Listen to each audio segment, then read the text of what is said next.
እጆቻቸውን ወደ እግዚአብሔር የሚጸልዩ ሳይሆን እጆቻቸውን ወደ ስማርት ስልኮቻቸው ስክሮል የሚያደርጉ እንዴት አድርገው ዘመንን መቀደስ፣ ርኩሰትን መታደግ፣ ክፉዎችን ማስጨነቅ ይችላሉ? እናንተ ዲያቆናት ካሉ እህቶቼ፣ እናቶቼ ሰብሰብ በሉና ዳሯቸዋ፣ ቄስ ይሁኑላችኋ። አንዳንዶች ደክመን ብታዩን ጥላችሁን ነው የምትሄዱት፣ ጀርባ ነው የምትሰጡት፣ ሃይማኖት ነው የምትቀይሩት፣ ንስሐ አባት ነው የምትተዉት፣ ጳጳስ ነው የምትጠሉት፣ ቄስ ነው የምትነቅፉት፣ አገልጋይ ነው የምትሸሹት። አይደለም። በአባቶቻቸው መካከል የማይግባቡ መንጋዎች፣ የእረኛቸውን ድምፅ የማይሰሙ ልጆች፣ ለእረኞቻቸው የማይመጥኑ መሪዎች፣ የሃይማኖት መሪዎችን ሚና የሚቀንስ ዓለም። ልጆቻችሁን አምጡና ቄስ አድርጓቸው። መቅደሳችን ያኔ ይከፈታል፣ መስዋዕታችን ያኔ ሰምራ፣ ቤተ ክርስቲያናችን ያኔ ለዘላለም ትዘልቃለች። ከመሪዎቻቸው ጋር የማይግባቡ ተመሪዎች፣ የአባቶቻቸው ድምፅ የማይሰሙ ልጆች። ክርስቶስ እንዲህ ባለችው ምኩራብ ቁጭ ብሎ ከተማረ አንተ ጥለህን ትሄዳለህ እንዴ? ክርስቶስ ቁጭ ብሎ እየጠየቀ ከተማረ አንተ ጀርባን ትሰጣለህ? ክርስቶስ ከ12 ዓመቱ ከመጀመሪያው ጀምሮ እስከሚሞትባት ሰዓት ድረስ ከታገሰ አንተ ጥለህ ለመሄድ መቁነጥነጥ አለብህ? አብረው የሚጸልዩ ወላጆች ሳይሆኑ እናት ኪችን፣ አባት ቻናል ላይ፣ ልጆች የእግር ኳስ ፊልም ላይ ተበታትነው የተቀመጡ ትውልዶች እንዴት አድርገው ይቀጥላሉ? እኛም እንነግራቸዋለን፣ ያን ቀን ብትቆርቢ ኖሮ እንደው መልአክ ያቆርብሽ ነበር።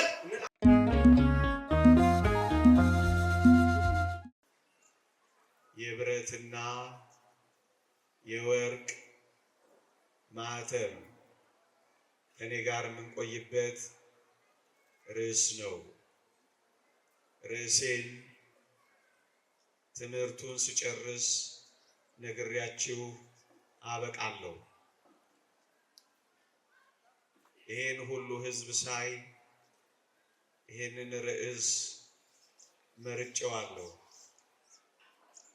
ቤተ ክርስቲያን እንድትቀጥል ደጆቿ የተከፈቱ እንዲሆኑ የሚመኝ እኛ የቆረብነውን ቁርባን የሚቆርቡ እኛ ያከበርነውን በዓል የሚያከብሩ እኛ ያገኘነውን በረከት የሚያገኙ ደግ ትውልድ በጎ ዘመን የሚመኝ ሁሉ ሶስት ስራዎችን በዚህ ዘመን መስራት አለበት ብዬ አምናለሁ። መቅደሳችን እንደተከፈተ እንዲቆይ የምትፈልጉ ሁሉ፣ ዕጣናችን እንዳረገ፣ መስዋዕታችን እንደሰመረ፣ ዝማሪያችን እንዳስተጋባ፣ ጸሎታችን በቤተ መቅደሱ እንደቀረበ፣ ገዳማቶቻችን እንዲሰፉ፣ ክርስትና እንዲበዛ፣ የራቁ እንዲቀርቡ፣ የተቅበዘበዙ እንዲታቀፉ፣ የጠፉ እንዲመለሱ፣ ያሁንና የሚመጣው ትውልድ ወደ እግዚአብሔር እንዲቀርብ የሚፈልግ ትውልድ ሁሉ ሶስት ስራዎች ይጠበቁብናል ብዬ አምናለሁ። ምዕመናን፣ አንደኛው ክርስትና ሃይማኖት ከትውልድ ትውልድ የሚተላለፈው በቤተሰብ ነውና ብዙ ክርስቲያን ቤተሰቦች ያስፈልጉናል። እግዚአብሔርን መምሰል ለልጆቻቸው የሚያስተምሩ ወላጆች ያስፈልጉናል። ንጽህናን ለልጆቻቸው በቤታቸው የሚያስተምሩ በየቤቱ ትንንሿ ቤተ ክርስቲያን ታስፈልገናለች። ሃይማኖት እንዲጸና፣ ምግባር እንዲቀና፣ ሃይማኖታቸውን ያጸኑ ምግባራቸውን ያቀኑ ወላጆች ያስፈልጉናል። ጋብቻን የሚያከብሩ፣ ንጽህናን የሚወዱ፣ ርኩሰትን የሚጠሉ ክርስቲያን ባለትዳሮች ያስፈልጉናል። ቤተሰብ ሲጠበቅ አገር ይጠበቃል። ቤተሰብ ሲጠበቅ ንጹህ መሪ ይገኛል። ቤተሰብ ሲባረክ ትውልድ ይባረካል። የሚመጣውን ዘመን ደግ ዘመን የሚፈልጉ ራሳቸውን ደግ ወላጆች ያደርጋሉ። ምዕመናን፣ ጥሩ ትውልድ የመመስረቻው ዋናው መንገድ ራሳችንን ጥሩ ማድረግ ብቻ ነው። አንደኛ፣ ቤተሰባዊ መዋቅርን የሚጠብቁ ወጣቶች ያስፈልጉናል። አባወሮች ያስፈልጉናል። እናቶች ያስፈልጉናል። ዛሬ የምታዩት ከ95% በላይ በኦርቶዶክሳዊነት የተሞላችው ያቺ ሩሲያ እንዴት እንደተሰራች ታውቃላችሁ? ፓርላማዋ በምስለ ፍቁር ወልዳ የደመቀላት አስፈሪዋ ሀገር የት እንደተሰራች ታውቃላችሁ? እቤት ውስጥ ነው የተሰራችው። ስታሊን የሚባል ኮሙኒስት ርዕዮተ ዓለም አቀንቃኝ ወይ ምስጢራተ ቤተ ክርስቲያን ፈጽሞ ወይ ደግሞ ስበኩ፣ ከሰበካችሁ አትቀድሱም፣ አታቆርቡ፣ ከቀደሳችሁ ካቆረባችሁ ደግሞ አትሰብኩም ብሎ አስጨነቃቸው። የቱን ይምረጥ? ካልሰበከ ቆራቢ አያገኝም፣ ካላስተማረ አማኝ አያመጣም። እምነት ከመስማት ነው፣ መስማትም ከእግዚአብሔር ቃል ነው።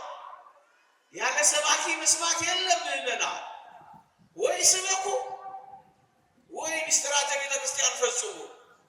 ሁለቱንም ማድረግ አትችሉም ብሎ አስጨነቃቸው። ሊቀ ጳጳሳቱ ተጨነቁና እናቶችን ሰበሰቡና ስታሊን እያስቸገረን ነው፣ ወይ ስበኩ ወይ ምስጢራተ ቤተ ክርስቲያን ፈጽሙ እያለ ካልሰበክን አናሳምንም፣ አናቆርብም፣ አናጠምቅም። ታዲያ ምን እናድርግ ብለው ጠየቋቸው አሉ።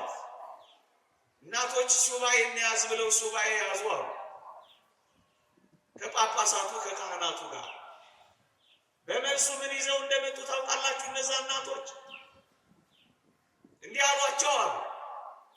እናንተ ጳጳሳት፣ እናንተ ካህናት፣ እናንተ በቤተ መቅደስ ቀድሱ፣ እናንተ በቤተ መቅደስ አቁርቡ፣ እናንተ በቤተ መቅደስ አጥምቁ፣ እኛ ልጆቻችንን በቤት ውስጥ እንሰብካቸዋለን አሉ። እውነትም ዛሬ አስፈሪዎቹ ሩሲያውያን የተገኙት ኦርቶዶክሳውያኑ በእናቶች የቤት ስብከት በቤተ መቅደስ የአባቶች ምስጢራት ነው ለዚህ ያበቃቸው። ኦርቶዶክሳውያን አስፈሪ ባለ ግርማዎች መሆን መድረክ ላይ በመፎከር አይገኝም። ያማረ መቅደስ ገንብተን ተሳላሚ ካጣን ምን ሊውጠን ነው? ከዕለታት አንድ ቀን እየመጡ በዓል እያከበሩ ዘመን መሻገር የሚገኝ ይመስላችኋል? የመጣው የሄደው ሁሉ የሚያስደነግጠን ምን ሆነን ነው ካላችሁ፣ ወይ እቤት ውስጥ ስራ መስራት ትተናል። ልጆቻችን ቅዱስ ቅዱሳት መጻሕፍት ሳይሆን ጌም ማመላለስ ይዘዋላ። አብረው የሚጸልዩ ወላጆች ሳይሆኑ እናት ኪችን፣ አባት ቻናል ላይ፣ ልጆች የእግር ኳስ ፊልም ላይ ተበታትነው የተቀመጡ ትውልዶች እንዴት አድርገው ይቀጥላሉ? እጆቻቸውን ወደ እግዚአብሔር የሚጸልዩ ሳይሆን እጆቻቸውን ወደ ስማርት ስልኮቻቸው ስክሮል የሚያደርጉ እንዴት አድርገው ዘመንን መቀደስ፣ ርኩሰትን መታደግ፣ ክፉዎችን ማስጨነቅ ይችላሉ? እናንተ ወሬ አይደለም አሁን የምናወራው። ገብተን ተሳላሚ፣ ሰከን ሰሚ፣ ገዳም ሰርተን ሱባኤ ያዥ መፍራት የምንፈልግ ከሆነ እናቶች ቤት ውስጥ ሊሰሩ ይገባል። ትውልድ የሚሰራው ቤት ውስጥ ነው። ዘር የሚዘራው እናት እቅፍ ውስጥ ነው። አንደኛ ይሄን ስራ እቤት ውስጥ የሚሰሩ ወላጆች ያስፈልጋሉ። ልጆቻችሁን ለዚህ ዓለም ሰጥታችሁ አታስበሉ ባካችሁ። ይሄን ትውልድ የምትፈልጉ ቤተ ክርስቲያናችሁን የምትናፍቁ ከሆነ ራሳችሁን የእውነት አገልጋይ አድርጋችሁ ከቤታችሁ ጀምራችሁ ስሩ ወገኖቼ። እናንተ ከተቀደሳችሁ ትውልድ ይቀደሳል። እናንተ የተባረካችሁ ከሆናችሁ የተባረከ ትውልድ ታፈራላችሁ። ቤታችሁ ቤተ ክርስቲያን ከሆነች ቤተ ክርስቲያን የሚገሰግስ ቆራቢ ትውልድ ታፈራላችሁ። ሻካራ ንግግር ከተዋችሁ፣ የግርምቢት ካልተያያችሁ፣ የጎሪጥ ካልተመለካከታችሁ፣ የሰላም ቀጠናና ወረዳ ካደረጋችሁት ሰላማዊ ትውልድ ትፈጥራላችሁ። እናንተ ትውልድ የሚያየው እናንተን ከመስማት ይልቅ በማየት የሚማር ትውልድ ነው ያለው። ወላጆቹን አክባሪ ትውልድ፣ ጧሪ ሀገር አክባሪ ሰው ፈሪ ትውልድ እንዴ! ጥላቻን የማይዘራ ትላንትን የሚረሳ ይቅርታን የሚያውቅ መሪ ከፈለጋችሁ፣ ደግ ጳጳስ ከናፈቃችሁ እቤታችሁ ጳጳስ እቤታችሁ መሪ መስራት እኮ ትችላላችሁ። ምዕመናን ወገኖቼ፣ ትውልድ የሚሰራው እዛ ቤት ነው ስላችሁ አንድ ታሪክ ልንገራችሁ፣ ብዙ አላስረዝም። በሊባኖስ የእርስ በርስ ጦርነት ነበር ይባላል። በዚያ በእርስ በርስ ጦርነት ሕፃናት ጭካኔ እያዩ አድገዋል። ወንድሞቻቸው እርስ በርሳቸው ሲገዳደሉ በዓይናቸው በብረታቸው ተመልክተዋል። ልክ እንደዚህ ዘመን ትውልድ እርስ በርሱ እንደሚቀራደደው፣ ሰላም ማደር እንዳቃተው፣ ሳቅ ሳይሆን ሲቃ እንደነቃው፣ እንደ ዛሬው እንደኛ ምስኪን ትውልድ አፉ ሸካራ ንግግር የሚናገረው፣ በቀል የሚያንቀለቀለው፣ ጥላቻ ያሰከረው አይነት እነሱም እርስ በርስ ይፋጁ ነበር አሉ። ልጆቹ በዓይናቸው በብረታቸው ይሄን ጸብ እያዩ አደጉላችሁ። የእርስ በርስ ጦርነቱ አበቃና በሀገራቸው ሰላም ሰፈነና ትምህርት ቤት ተከፈተና አንዲት የስዕል መምህርት ተማሪዎቿን እዛው ሊባኖስ ውስጥ ያደጉትን ሕፃናት ምን አለቻቸው አሉ? በሉ እስኪ ስዕል ሳሉ አለቻቸው አሉ። ስዕል መሳል ጀመሩ። ክላስ ወርክን የሰጠቻቸው በጣም ይገርማቸዋል። የስዕል መምህርቷ እየዞረች የሳሉትን ስዕል ቼክ ማድረግ ጀመረች። የመጀመሪያው ተማሪ ጋር ስትሄድ ያ ተማሪ አባቷ ሞቶባት ጸጉሯ ተጨምሮ እሪ ያለች ደም በመታለቅስ የሴት ልጅ ስሏል። በጣም ደነገጠች። የስዕል መምህርቷ አያችሁ፣ ያየውን መሳሉን አስተውሉ። ደነገጠች። ከዚያ ደግሞ ሌላውን ተማሪ ቼክ ለማድረግ ትንሽ ፈቀቅ ስትል ሴት ተማሪ ናት። ያቺ ሴት ተማሪዋ እሷ ደግሞ ምን ስላላችኋለች መሰላችሁ? ምዕመናን መኪና ላይ የተጠመደ መሳሪያ ስላለች ልቧ በጣም ተለካ። ልካ እነዚህ ሕፃናት የተሞሉት ባዩት ነገር ነው ብላ በጣም ልቧ ተነካ። ወደ ሶስተኛው ሕፃን ትንሽ ፈቀቅ አለች። የሶስተኛው ሕፃን ስዕል ግን ከሌሎቹ ሕፃናት ስዕል ትንሽ የተለየ ነበር። መምህርቷ ተገረመች።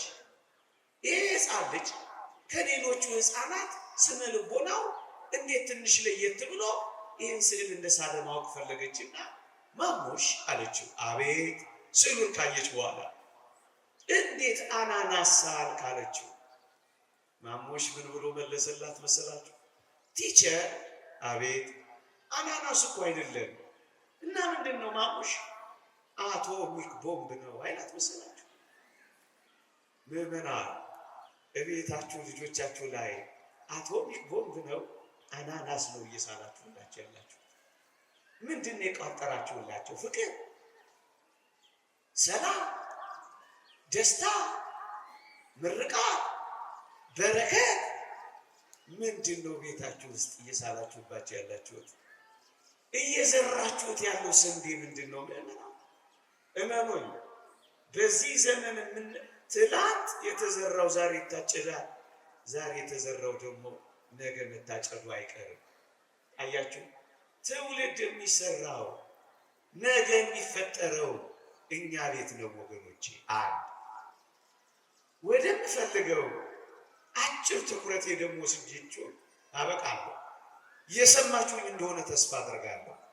አጭር ደቂቃ ስላለች እነዚህን እንደ ማሳሰቢያና እንደ መልእክት፣ እንደ ዘመን መሻገሪያ፣ እንደ ትውልድ መሻሪያ ይሄ የተመረዝነው መርዝ እንዲሽርልን፣ ይሄ እንደ አንጎበር እያዞረን እያላተመን ያለው ክፉ ነገር እንዲቀርልን፣ መድኃኒቱ ከቤተ ክርስቲያን አካባቢ እንዲመጣልን፣ ከኦርቶዶክሳውያን እንዲመነጭልን በማሰብ ነው የምነግራችሁ።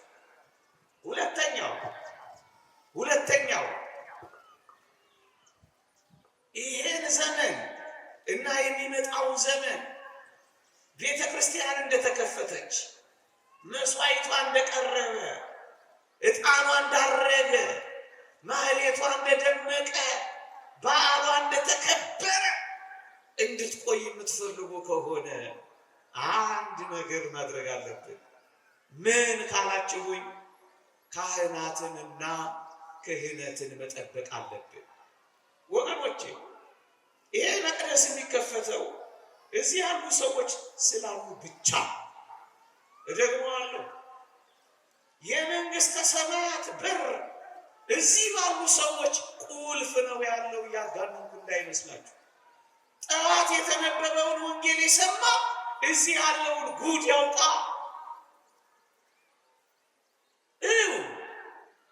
ክህነትና ካህናት የሌሏት ቤተ ክርስቲያን አይደለችም ወገኖቼ። የትም አትንከራተቱ። እውነተኛ የክርስቶስ ቤተ ክርስቲያን የተተከለችው እዚህ ብቻ። ምን ያለባት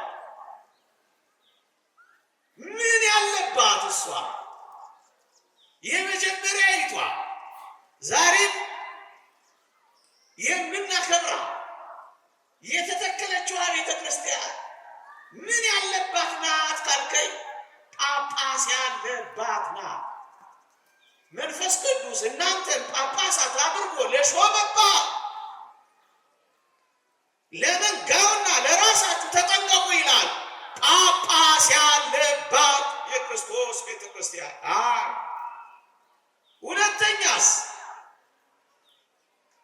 እውነተኛ የክርስቶስ መስዋዕት ስጋውና ደሙ በመሰዊያው ላይ የሚቀርብባት እሷ እውነተኛ የክርስቶስ ቤተ ክርስቲያን እውነተኛ መስዋዕት የሚሰዋባት የኃጢአት ስርየት የሚገኝባት በደልና ኃጢአት የሚነጻባት እንደ አንዳንዶች ቦታ ማታሰቢያና ትዝታ የሆነባት አይደለም፣ እውነታ ያለባት። እንደ አንዳንዶች ቦታ ምሳሌ አይደለም፣ አማናዊው ያለበት ቦታ ይሄ ብቻ ነው። እያጋነንኩ አይደለም፣ ኦርቶዶክሳዊ ስለሆንኩ አይደለም። በዚህ ዕድሜ ጥቂት ስለገባኝ ነው የምነግራችሁ። ካህን ያለባት መስዋዕት ያለባት ደግሞስ በኋላ ደግሞ የምናከብረው ካህናቱ አክብረውት የሚወጡት መሰዊያ ደግሞ ያለበት ወምን ምስዋዕ መሰዊያማ አለ ብሎ ቅዱስ ጳውሎስ የፎከረባት ቅድም ያልኳችሁ መስዋዕት የሚሰዋባት መሰዊያህን እዞራለሁ ብሎ ትንቢት የተናገረባት። ሁላችንን አቀማመጣችን እዩት። ወዴት እንደተቀመጣችሁ ታውቃላችሁ? ከኋላ ያሉትን እናንተ ከፊት ያላችሁትን በቀጥታ ፊታችሁ ወደ እኔ እንዳይመስላችሁ፣ በቀጥታ ፊታችሁ ወደ ሊቀ ጳጳሱ እንዳይመስላችሁ፣ በቀጥታ ፊታችሁ ወደ መንበሩ ነው፣ ወደ መሰዊያው ነው፣ ወደ ማዕከሉ ነው። ሁላችንም የከበብነው ይሄንን ማዕከል መሰዊያ ነው። ምዕመና የክርስቶስ ቤተ ክርስቲያን የታናት ካላችሁ ጳጳሱ፣ ካህኑ፣ መስዋዕቱ፣ መሰዊያው፣ ቅዳሴው ያለባት ናት። እኔ አንድ ነገር ላይ ብቻ ለ10 ደቂቃ አተኩራለሁ። የትኛው ላይ? ምዕመና ክህነት ከሌለ ድህነት የለንም። ለዚህ ነው ክህነትንና ካህናትን መጠበቅ ያለብን። ወገኖቼ በዚህ ዘመን አንዱ ዓለም እየሰበረብን ያለው ምን እንደሆነ ታውቃላችሁ? ከመሪዎቻቸው ጋር የማይግባቡ ተመሪዎች፣ የአባቶቻቸው ድምፅ የማይሰሙ ልጆች፣ በአባቶቻቸው መካከል የማይግባቡ መንጋዎች፣ የእረኛቸውን ድምፅ የማይሰሙ ልጆች፣ ለእረኞቻቸው የማይመጥኑ መሪዎች፣ የሃይማኖት መሪዎችን ሚና የሚቀንስ ዓለም ተጽዕኗቸውን እያጠፋ አርአያነታቸውን እያስቀረ በመንጋውና በእረኛው በመሪውና በተመሪው መካከል ተግባቦትን መስመር ላይ ያንን ብርቱ ስራ እየሰራ ነው። ስለዚህ አባቶቻቸውን የማይሰሙ ልጆች፣ ስለዚህ ካህናትን የማያከብር ትውልድ መፍጠር ላይ አተኩሮ ስለሚሰራ አለመግባባቱ እየጨመረ ሃይማኖቱን እስከ መካድ ድረስ እየደረሰ ያለ ትውልድ እየተፈጠረ፣ ነፍስ አባቱ በዚህ ሲመጡ እሱ በዚህ የሚያቋርጥ ትውልድ እየተፈጠረ። ምዕመና አንድ እውነት ልንገራችሁ፣ ዲያብሎስ ከእኔና ከእናንተ ይልቅ አተኩሮ መከራ የሚያጸናው ውጊያውን የሚያበረታው ማን ላይ እንደሆነ ልንገራችሁ፣ እዚህ ያሉት ላይ ነው። ለምን ካላችሁኝ እረኛውን ሲመታ መንጋውን እንደሚበትነው ዲያብሎስ ግጥም አድርጎ ያውቃል። ስለዚህ አውደ ውጊያውን ከኔና ከእናንተ ይልቅ ወደ ካህናቱ ላይ ያደርጋል። ምዕመናን ብርቱ ውጊያ ይዋጋቸዋል፣ ብርቱ ትግል ይይዛቸዋል። ስለዚህ ጳጳሳት፣ ካህናት፣ አገልጋዮች፣ መምህራን በመውጋት በማድከም በማዛል በማልፈስፈስ ምን ያደርጋል? መንጋውን ደግሞ ያደክማላ። ስለዚህ ውጊያው ትኩረቱ እነዚህን አገልጋዮች ማጥቃት ነው። ምዕመና እረኛውን መምታት መንጋውን እንደሚበ ዲያብሎስ ምንም አድርጎ ያውቃል? ስለዚህ የዲያብሎስን የውጊያ ትኩረት አይተን ወገኖቼ ተረድተን ለአባታችን ለመምህራችን ለነፍስ አባታችን ለጳጳሳችን ልንራራለት እንጂ ልንፈርድበት እኮ አይገባም። ምዕመናን ልንስቅበት አይደለም፣ ልናለቅስለት እኮ ነው የሚገባው። ጣት ልንጠቁምበት እኮ አይደለም፣ ከቻልን ደረት ልንደቃለት እኮ ነው የሚገባው። አባቴ ዛሬ ወደቀ፣ እኔ እኮ ነገ ወድቃለሁ ልንል እኮ ነው የሚገባው። ዛሬ እሱ አሸነፈ፣ እኔን ደግሞ ነገ ያሸንፋል ልንል እኮ ነው የሚገባው። ምዕመናን አንዳንዶች ቤተ መቅደስ ውስጥ ሆነው እንዴት አድርገው እንዲህ አይነት ጸባይ ያሳያሉ ባዮች አሉላችሁ።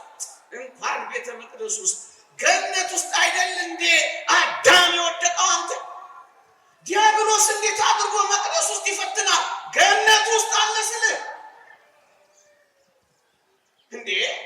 ይህንን ማረጋገጥ ከፈለግ ዲያብሎስ የተወደደ መድኃኒታችንን ሊፈትነው የወሰደው የት እንደሆነ ታውቃለህ? አንዱ ቤተ መቅደስ ነው።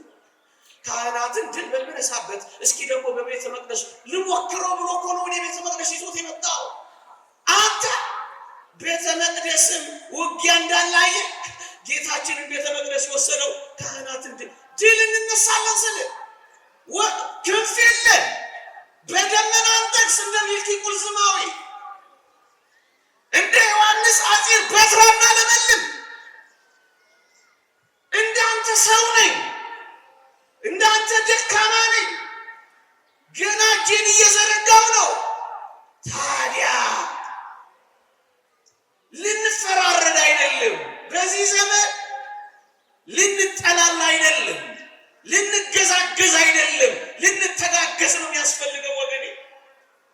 ልንተናነቅ ሳይሆን ልንተቃቀፍ ነው የሚያስፈልገው። ምዕመናን እና ጥላችሁን ልትሄዱ ነው?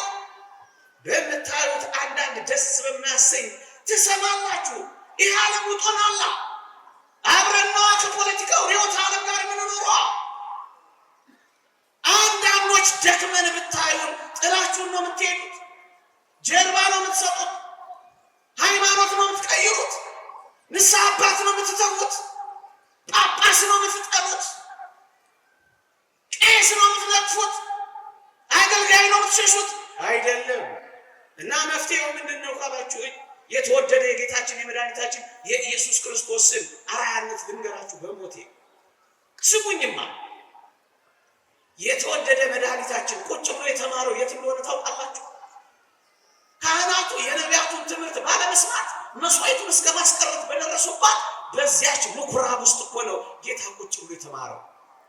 ስርዓት አፍርሰው ከአንድ ሊቀ ካህናት ሁለት ሊቀ ካህናት ሾመው መስዋዕቱንና የመስዋዕቱን ስርዓት አበላሽተው በነበረበት ዘመን እኮ ነው ጌታ ቁጭ ብሎ የተማረው። አንተ ክርስቶስ እንዲህ ባለችው ምኩራብ ቁጭ ብሎ ከተማረ አንተ ጥለህን ትሄዳለህ እንዴ?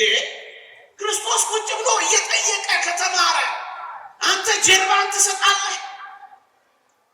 ክርስቶስ ከ12 ዓመቱ ከመጀመሪያው ጀምሮ እስከሚሞትባት ሰዓት ድረስ ከታገሰ አንተ ጥለህ ለመሄድ መቁለቅለቅ አለብህ? ምዕመናን አንዳንዶች እንሰማለን እኮ ለቅዳሴ የሚሰየመውን ካህን ያዩና አሉ አንዳንድ ቅምጥሎች ዛሬ የሚቀድሰው አባ ገሌ ነው አባ ገሌ ነው ተባብለው ቻት ይደራረጋሉ እዛው መቅደስ ውስጥ እኮ። ከዛስ ስለሚያውቁት ምን ያደርጋሉ? ነይ እንውጣ ብለው የማያውቁት ቄስ ጋር ሄደው ይቆርባሉ። እኛም እንነግራቸዋለን ያን ቀን ብትቆርቢ ኖሮ እንደው መልአክ ያቆርብሽ ነበር እንላታለን። በኃጢአት እኮ ብዙ አንራራቅም። እንደ የምር እንነጋገር በተባለ አንዳንዶቻችን ሰነፍ ኃጢአት ሰሪዎች ሆነን ይገለጥብናል። አንዳንዶቻችን ደግሞ ስማርት ኃጢአት ሰሪዎች ሆነን ይሰወርብናል። አንዳንዶቻችን እንዝረከረክ ይሆናል እንጂ በኃጢአትማ እንዴ አንተዋወቅም። ታዲያ ማን ማንን ይነቅፋል? ማን ማንን ይከሳል? ማን ማንን ይወቅሳል? አሉላችሁ ደግሞ እዚህ ኢትዮጵያ ዓለም ብርሃን ምናምን የሚባል የሆነ ነገር መስርተናል ባዮች በከተማ ያሉ አብያተ ክርስቲያናት ካህናት ስርዓት ጥሰዋል፣ ምግባር አጉድፈዋልና ቤተክርስቲያን ረክሳለች፣ ለቃሌ ይቅርታ ይደረግልኝ እስከ ማለት የደፈሩ ነውረኞች ደግሞ አሉ። ምንና እግዚአብሔር ያለውን ልንገራችሁ፣ እስከ ዓለም ፍጻሜ ከእናንተ ጋር ነኝ ያላቸው እኮ እግዚአብሔር ነው። ጉድለታቸውን ሳያውቅ ቀርቶ መስሎ ነው። ልብንና ኩላሊትን የሚመረምር አምላክ ኩላሊት ያጤሰው ልብ ያመላለሰውን ማንም ሳይነግረው የሚያውቅ አምላክ አንተ ከሱ በልጠ ነው። እሱ እስከ ዓለም ፍጻሜ ከእናንተ ጋር ነኝ ካለ አንተ ከኛ ጋር ባትሆን ምን ይሆናል? ሁለተኛ ክርስቶስን ክብር ለስሙ ይሁን። ለዚህ ታላቅ ስሙ ከፍ ከፍ ይበልና በቃል ለመነገሩ በህሊና ለመዘከሩ ከፍ ከፍ ይበልና ኢየሱስ ክርስቶስን የሚያረክሰው ይሁዳ እንደሌለው ሁሉ እድፈት፣ ነውር፣ ግድብ የሌለባት ብቻን ቤተክርስቲያን ማንም እዚህ ውስጥ ያለ አያረክሳት፣ ማንም አያረክሳት፣ ማንም አይለውጣት፣ ማንም አይሽራት። ክርስቶስ ነው የቀደሳት። እንደኔ ያለው ደካማ ጥላውን ቢያጠላባት ምን ያደርግላት? ሶስተኛ ጌታ ወንጌል ያለውን በሞቴ ልንገራችሁ ካጨበጨባችሁና ካልቀረ ምንድን ያለው ጌታ? ያዘዟችሁን ሁሉ አድርጉ ጠብቁትም፣ ነገር ግን እየተናገሩ አድርጉትምና ስራቸውን አታድርጉን የተባለው። እኔም ማስተምርህ አይምሰልህ ድገመው ብትለኝ በዚህ ቅርጽ የአሁኑን ትምህርት አልደግሞ። ምን ይላል ቅዱስ ዮሐንስ አፈወርቅ? ራሱ በተግባር ሊያደርግ የማይችለው ሰው እንዴት ያስተምራል አትበል። ለአንተ የሚናገረው መንፈስ ቅዱስ ነው። ስርየት የሚሰጥህ እግዚአብሔር ነው። ታዲያ እንዴት ጀርባህን ሰጥተህ ትሄዳለህ? እንዴት ታኮርፋለህ? ምዕመናን እውነት እንነጋገር ከተባለ አንዳንዶች የካህኑ ምግባር የካህኑ ጉድለት ቤተ ክርስቲያንን የሚያጎርላት ነው። በፍጹም መጽሐፋችን ምን እንደሚል ልንገራችሁ ወገኖቼ። እስመ ካህን ሱጸ ምግባር ከመ ማኅቶት ዘሰሙቱ ይላል። የምግባር ጉድለት ያለበት ካህን ቢኖር እንደሚነድ ጧፍ እንደሚነድ ሰም ነው ይላል። ሰሙ ይቀልጣል፣ እሳት መስጠቱ ግን ይቀጥላል። ምን ማለት ነው? ካህኑ ይጎዳል፣ ጸጋ እግዚአብሔርን መስጠቱ ግን ይቀጥላል። ክህነቱ እሳት ናት፣ ሰሙ ደግሞ ካህኑ ነው። ይነዳል፣ ምስኪን ነው። ከቻልክ ዘንለት፣ ከቻልክ አልቅስለት። አሁን ለምትሰሙት ድካም ሁሉ ከእናንተ አእምሮና ጆሮ እንደማይሰወር እናውቃለን። እውነት እግዚአብሔርና ቤተክርስቲያንን ከወደዳችሁ ለሚወድቁ ሰዎች ሁሉ አልቅሱ፣ ነቀፌታን አትሰንዝሩ። ምዕመናን እውነት እንነጋገር ከተባለ ነቀፌታን በመሰንዘር የሚመጣ ለውጥ ያለ ይመስላል? እስኪ አንድ ሌላ ነገር ነግሬያችሁ ላብቃ። 30 ደቂቃ ሞልቶኛል፣ ይበቃኛል። ግን ቁም ነገሬን ተመልከቱልኝ። እስኪ አንድ ሀሳብ ብቻ ላንሳ። አንድ እውነት እንነጋገር። እዩ ምዕመናን፣ እግዚአብሔር በካህኑ አማካኝነት ምንም ነገር ካልሰራ ምንም ስርየት እንደሌለን አታውቁ? ለዚያ እኮ ነው ክህነትንና ካህናትን እንጠብቅ የምንለው። የምስጢራቱ ተካፋይ ምን ሆነው ይሄን ክህነትና ካህናት ስንጠብቅ ነው ወገኖቼ። እንዴ እንዳትረሱ፣ እግዚአብሔር የማይገባቸው ሰዎች ቢሆኑ እንኳን ስራ ከመስራት እንደማያቋርጥ ላስታውሳችሁ። በሶስት ነገሮች ላስታውሳችሁ። እዩ እጅግ ክፉ በሆነው በለዓም ምክንያት እግዚአብሔር ለእስራኤል ስራ ሰራ ሰጥቷል። በለዓም ክፉ ነው፣ ግን እግዚአብሔር በአፉ ስራ ሰርቷል። ትንሽ የምግባር ጉድለት ባለብን በእኛ እግዚአብሔር ስራ ይሰራል። ሚመና እግዚአብሔር በስራ ላይ ነው። እሳቱ ዘውትር ይነዳል። ሁለተኛስ ምዕመና በዛ በማቴዎስ ወንጌል ምዕራፍ 7 ላይ ላስታውሳችሁ። በመጨረሻው ዘመን እንዲህ ይሉኛል አለ፣ በስምህ ተአምራት አድርገናል፣ በልሳን ተናግረናል ይሉኛል፣ እኔ ግን ከቶ አላውቃችሁም እላችኋለሁ ይላል። ከቶ አላውቃችሁም በሚባሉት እግዚአብሔር ስራ ከሰራ በሃይማኖት በጸኑ ትንሽ ምርባል ጉድለት በሚኖርብን እግዚአብሔር እንዴት አይሰራ? አላውቃችሁም ባላቸው ሰርቶ የለ። እንደ የከፋ ነገር መነጋገር ከተባለ በአህያስ እግዚአብሔር ስራ አልሰራ፣ በእኛማ የበለጠ ይሰራል። ምን በድካም ብንኖር ምዕመናን፣ የመጨረሻ ለእናንተ ለመንገር እንደው ላስታውሳችሁ። ምዕመናን ላስታውሳችሁ፣ ሐኪም ቤት ስትሄዱ፣ ሆስፒታል ስትሄዱ ቁስላችሁን ገለጥ አድርጋችሁ ለሐኪማችሁ ለማሳየት ስትሄዱ ምዕመናን የሚያክማችሁ ሐኪም፣ ቁስላችሁን የሚያክመው ሐኪም፣ በሽታችሁን የሚመረምረው ዶክተር በሽታ ጠይቃችሁ ታውቃላችሁ? እናንተ ካርድ እኮ የሚወጣው የእናንተ የታማሚዎቹ እንጂ የሐኪሙ ካርድ ከመቼ ወዲህ ወጥቶ ያውቃል? እዛ ሆስፒታል ስትሄዱ ቁስላችሁን የምትገልጡለትን ሐኪም ምን በሽታ እንዳለበት ጠይቃችሁ ነው እንደምትመረመሩት? አይደለም። ሁላችንም ሆስፒታል እንሄዳለን። ካርዱ የሚወጣው እኔ፣ የምታከመው እኔ። ስለ ሐኪሙ ምን አገባኝ? ምን በሽታ እንዳለበት ከቶም ቢሆን ጠይቄ አላውቅም። እዚህ ስንመጣ ታዲያ መንፈሳዊ ሐኪማችን ካህናችንን ኃጢአቱን የምንጠይቀው ምን ሆነን ነው? እኛ በጎች ብቻ ነን። ስለ እረኛው ለማወቅ ጉጉ አንሆን።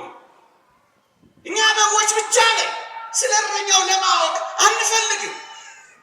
ቁስልህን ዝም ብለህ ግለጥለት። የታመመ ማንም ቢኖር የቤተክርስቲያን ቀሳውስት ይጥራ፣ በጌታም ስም ይጸልዩለት። ጅውዩም ይድና፣ ዘይትም ይቀባው፣ ኃጢአትም ሰርቶ ከሆነ ይሰረይለታል ይላል እግዚአብሔር ቃል። ሐኪምህ እዚህ ነው ያለው።